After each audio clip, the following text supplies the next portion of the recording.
सा रूल्स जो हैं उनके, जिसमें ये है कि simply anyone who will buy military equipment and military hardware from Russia जो है, उसको वो जो है वो सैंक्शंस लगा सकते हैं। लेकिन अब ये ज़ाहिर बात है, पाकिस्तान के कॉन्टेक्स्ट में तो ये चीज़ें हमें तो वो दबा लेंगे, लेकिन इंडिया को वो नहीं दबा सके। सो इंडिया अपने हेजेमोनिक डिज़ाइन जो है वो एस्टैब्लिश कर रहा है।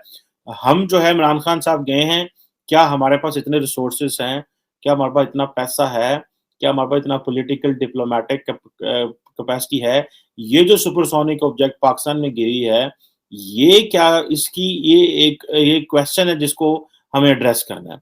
और ये है कि क्या पाकिस्तान के अंदर ऑटोमैटिक, जैसे फॉर एग्ज़ाम्पल थार्ड है, एस-400 है, पैट्रियट है, ये जो मिसाइल सिस्टम है सारे के सारे मुख्तलिफ दुनिया के ममालिक ने बनाए हुए हैं। इनमें से कुछ तो होना चाहिए, क्योंकि इंडिया जितनी मिलिट्री कैपेसिटी डेवलप कर रहा है वो तो चाइना के चलो इक्विवेलेंट जा रहा है, लेकिन हमारे पास क्या है? इंडिया का पाकिस्तानी हुदूद में सुपरसोनिक क्रूज मिसाइल फायर करने पर अफसोस का इजहार, बरामूस पाकिस्तानी रडार से कैसे बच निकला। तो इसके हवाले से एक तो यह कि डिटेक्ट किया गया था। और दोस्तों, एक सवाल इमर्ज हो रहा है इस वक्त पाकिस्तान में, और वो ये है कि क्या पाकिस्तान को एस-400 सिस्टम चाहिए? आपको याद है कि जो एस-400 सिस्टम है, इसको कहा जाता है कि ये बेसिकली ना एक आई ग्रैबिंग टेक्नोलॉजी है, आँखों को लगने वाली, जिसको पूरी दुनिया में जो लोग हैं, जो डिफेंस के रिलेटेड हैं, और बहुत सारी स्टेट्स को मजबूर किया है इसने, इस टेक्नोलॉजी ने। ये बेसिकली आपको पता है कि Almas centre design bureau of Russia जो है, उन्होंने ये डेवलप किया। और दूसरा ये है कि ये एंगेज कर सकता है, एयरक्राफ्ट्स को एंगेज कर सकता है, यूएवीज़ जो होती हैं, जो अनमैन्ड एरियल व्हीकल्स हैं, क्रूज़ मिसाइल हैं, बैलिस्टिक मिसाइल हैं, और इसकी कैपेसिटी बड़ी ज़बरदस्त है। और कहा जाता है कि एस-400 जो है, ये 2 बैटरीज़ के ऊपर मुहित है। और अब ये जो कि कमांड एंड कंट्रोल सिस्टम को भी देखता है, सर्वेलेंस रडार भी रखता है, और रडार को एंगेज भी करता है। अब ज़ाहिर बात है, ये एक पॉलिटिकल फैसला है, टेक्नोलॉजी तो बड़ी अच्छी है, हमने इसके ऊपर पहले भी बात की हुई है। लेकिन ये कहा जाता है कि जो basically long range surveillance radar जो है, उसको ट्रैक करता है, और इंफॉर्मेशन जो है वो पास ऑन करता है। जब टारगेट आइडेंटिफाई हो जाता है, तो मिसाइल लाइन्स जो है वो उसको ऑर्डर करता है bye command of the vehicle, जो व्हीकल होती है उसकी कमांड पे। और दूसरी बात ये है कि ये जो है ये जो मिसाइल है, ये गाइड करता है टारगेट की तरफ से, और फिर एंगेजमेंट भी रहती है रडार के साथ। मतलब ये बड़ा टेक्निकल किस्म की चीज़ है। इंडिया ने, आपको पता है, 400 ले लिया। अब पाकिस्तान के यहाँ पे सवाल इमर्ज होना शुरू हो गया है कि पायन ए इंडिया जो है, उसके हाथ से तो मिसाइल छूट गया, ठीक है जी। अब क्या पाकिस्तान इस मिसाइल सिस्टम को खरीद सकता है? ठीक है जी, ये है सवाल।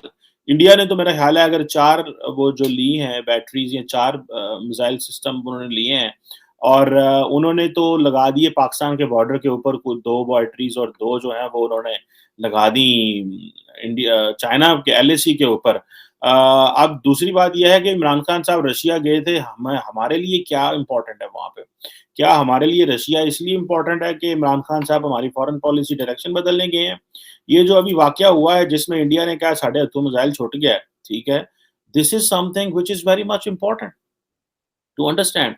अब इंडिया जो है वो जिसे कहते हैं ना, हर मुल्क जो है वो एस्पायर करता है कि वो मिलिट्री हार्डवेयर जो है, टेक्नोलॉजी हासिल करे। और उन्होंने बिलियंस ऑफ डॉलर जो हैं वो आर्म्स रेस में लगाए हैं इंडिया ने प्रोक्योर करने के लिए, बिकॉज़ उनके लिए क्रेडिबल थ्रेट्स हैं। और वो क्रेडिबल थ्रेट पाकिस्तान के साथ तो हमारा उनका सिर्फ ये था कि स्ट्रेटेजिक स्टेबिलिटी अचीव हो चुकी थी। लेकिन when it comes to China, वहाँ पे स्ट्रेटेजिक स्टेबिलिटी नहीं है, वहाँ there is a continuous and evolving threat which is emerging for India. तो ये बेसिकली वो जिसे कहते हैं ना कि एक टेक्निकली जिसे कहते हैं कि बहुत सारी रीज़न्स होती हैं जिससे जिसे कहते हैं ना कि ममालिक डिफेंस सिस्टम लेते हैं। पाकिस्तान को भी डिफेंस सिस्टम लेना चाहिए। जिस तरह के फॉर एग्ज़ाम्पल कहा जाता है कि जो जैसे इंडिया, उसने अपना एक हेजेमोनिक पोस्चरिंग की है, ठीक है जी। और इन्होंने जो डाटा देखा और चीज़ें देखी और सब कुछ देखा, और वो जिसे कहते हैं ना, एक वो बड़े अच्छे इंटरनेशनल रिलेशंस के प्रोफेसर हैं, जॉन मीरशाइमर, उनकी जो ऑफेंसिव रियलिज्म की कहानी है, बात है, थ्योरी है, जिसमें होता है कि जो स्टेट्स होती हैं वो मैक्सिमम पावर हासिल करती हैं, और बैलेंस ऑफ पावर मेंटेन करती हैं और इंडियन जो पॉलिसी मेकर्स हैं, उन लोगों ने इसके ऊपर काम काफ़ी किया है। उन्होंने सोचा पायन कि ये लेना पड़ेगा। अब पाकिस्तान जो है, क्या उसकी हेजेमोनिक एस्पिरेशंस हैं? ये सवाल है। हमारी हेजेमोनिक एस्पिरेशंस नहीं है, हम हेजेमोन नहीं बनना चाहते। हम ताल्लुकात को बैलेंस करना चाहते हैं। इंडिया का ये कहा जा रहा है कि वो हेजेमोनिक एस्पिरेशन रखता है। एक तो वो खित्ते के बाकी ममालिक को, क्योंकि पाकिस्तान के अंदर ये एक बड़ी ज़बरदस्त और बड़ी पुरानी बहस है कि क्या हम इंडिया की का जो रोल है खित्ते में, उसके तहत रह सकते हैं? इसके ऊपर ज़ाहिर बात है क्वेश्चन आंसर इज़ नो कि हम इंडिया के बनाए हुए ऑर्डर के तहत खित्ते में नहीं रह सकते, ठीक है? So it means we will not let India to be the policeman. So ये जो क्वेश्चन पाकिस्तान के लिए है, ये बड़ा इम्पोर्टेंट है कि क्या इंडिया जो है वो तो और दूसरा आपको पता है ना कि इंडिया ने तो एस-400 ले लिया, ठीक है जी, उन्होंने ले लिया, उन्होंने और अमेरिकन्स ने भी उनको सपोर्ट किया, ठीक है जी। और अमेरिकन्स ने आँखें बंद कर लीं। और दूसरा ये है कि इंडिया जो है वो आपको पता है वो कार्डसा रूल्स के तहत काउंटरिंग वो क्या जो है एडवर्सरीज़ जो ख़ास करके रशिया के हवाले से वो लगता है मुझे अब उसकी एग्ज़ैक्ट प्रोनंसिएशन मेरे ज़हन में नहीं आ रही। कार्डसा रूल्स जो हैं उनके, जिसमें ये है कि simply anyone who will buy military equipment and military hardware from Russia जो है, उसको वो जो है वो सैंक्शंस लगा सकते हैं। लेकिन अब ये ज़ाहिर बात है पाकिस्तान के कॉन्टेक्स्ट में तो ये चीज़ें हमें तो वो दबा लेंगे, लेकिन इंडिया को वो नहीं दबा सके। सो इंडिया अपने हेजेमोनिक डिज़ाइन जो है वो एस्टैब्लिश कर रहा है। हम जो है इमरान खान साहब गए हैं, क्या हमारे पास इतने रिसोर्सेज़ हैं? क्या हमारे पास इतना पैसा है? क्या हमारे पास इतना पॉलिटिकल डिप्लोमैटिक कैपेसिटी है? ये जो सुपरसोनिक ऑब्जेक्ट पाकिस्तान में गिरी है, ये क्या इसकी ये क्वेश्चन है जिसको हमें एड्रेस करना है। और ये है कि क्या पाकिस्तान के अंदर ऑटोमैटिक जैसे फॉर एग्ज़ाम्पल थार्ड है, एस-400 है, पैट्रियट है, ये जो मिसाइल सिस्टम है सारे के सारे मुख्तलिफ दुनिया के ममालिक ने बनाए हुए हैं।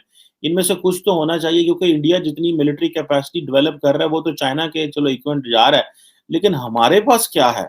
हम सिर्फ ये कहेंगे ऑब्जेक्ट आई थी और गिर गई थी। अगली बार ये ऑब्जेक्ट आएगी तो उसमें कुछ होगा भी तो फिर हम क्या करेंगे? तो ये जो इंडिया का दूसरा ये है कि उन्होंने अपना एक multi layer defence shield establish की है। कि उसका रुख पाकिस्तान की तरफ नहीं था। लेकिन जिस वक्त वो हाइट पे गया तो उसके बाद उसने अपनी डायरेक्शन चेंज की है और वो पाकिस्तान में आके गिरा है। जनरल राज कादियान साहब और ब्रिगेडियर रिटायर्ड सैयद नज़ीर साहब ने मेरे साथ इस प्लेटफॉर्म पे मेरे शो में मौजूद थे डिबेट विद फखर में, तो यकीनन आप लोग मतलब उसको देख भी सकते हैं और देखा भी होगा।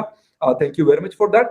तो उन्होंने ये बात मेंशन की कि ये वाली चीज हुई थी और बड़े अच्छे से दोनों ने एलेबोरेट किया था उस चीज को। बल्कि शो के बाद मुझे जनरल राज कादियान साहब का मैसेज भी आया मेरे व्हाट्सएप पे और उन्होंने कहा कि आपकी बात सही साबित हुई। मतलब क्योंकि उसको वो डिनाई कर रहे थे, कोई वो नहीं है। मैंने उस वक्त भी उनको कहा था सर, मैंने कहा आपका पॉइंट ऑफ व्यू है, हम उसकी रिस्पेक्ट करेंगे और करते हैं।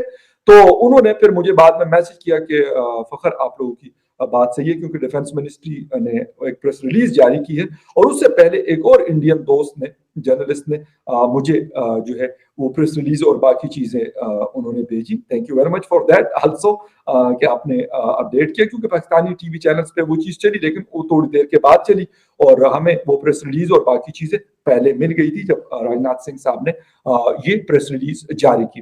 बात हम कर रहे हैं कि वाकया हुआ कैसे। इंडिया का पाकिस्तानी हुदूद में सुपरसोनिक क्रूज मिसाइल फायर करने पर अफसोस का इजहार, बरामूस पाकिस्तानी रडार से कैसे बच निकला।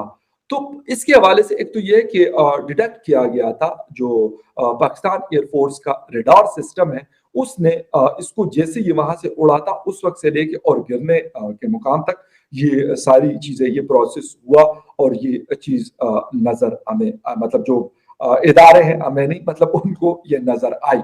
अच्छा, उन्होंने मतलब डिफेंस मिनिस्ट्री ने कह दिया कि बिल्कुल ये कहाँ कहाँ पर हुआ था 9 मार्च को, और ये सारी डिटेल्स उन्होंने टाइमिंग और जो जो चीजें थी उन्होंने कहा कि हमें अफसोस है इस चीज के ऊपर और मतलब होना नहीं चाहिए, लेकिन एक ह्यूमन मिस्टेक है। यकीनन इसलिए भी वो इसका वो करेंगे, जांच करेंगे। इस वजह से भी मुझे यकीन है, क्यों कि ये मिसाइल, क्योंकि no doubt about that Hindustan के पास अच्छी खासी बड़ी रेंज है मिसाइल टेक्नोलॉजीज की। तो अगर मतलब खुदा ना करे कि ऐसा भी हो सकता है ये मिसाइल वहां पे जहां पे उन्होंने अपने लगाए हुए हैं या रखे हुए हैं वहां से अगर वो टेस्ट करें या जो whatever the thing they are doing, तो वो किसी शहर में गिर सकता है या कुछ और हो सकता है और अच्छा खासा मतलब जिसे कहते हैं कि नुकसान उससे मतलब हो सकता है। तो यकीनन वो इसकी करेंगे कि यार वो क्योंकि फायर तो पाकिस्तान की तरफ नहीं कर रहे थे, लेकिन ये क्या कैसे, ये एक बड़ा अहम सवाल है और जो भी इस फील्ड के एक्सपर्ट्स होंगे या जो इंजीनियर्स इस पे काम कर रहे होंगे, तो यकीनन वो हुकूमत को फिर गाइड करेंगे और उनको बताएंगे कि यार क्या ऐसी कमी थी या इसके अंदर या क्या और वजह थी जिसकी वजह से ये हादसा जो है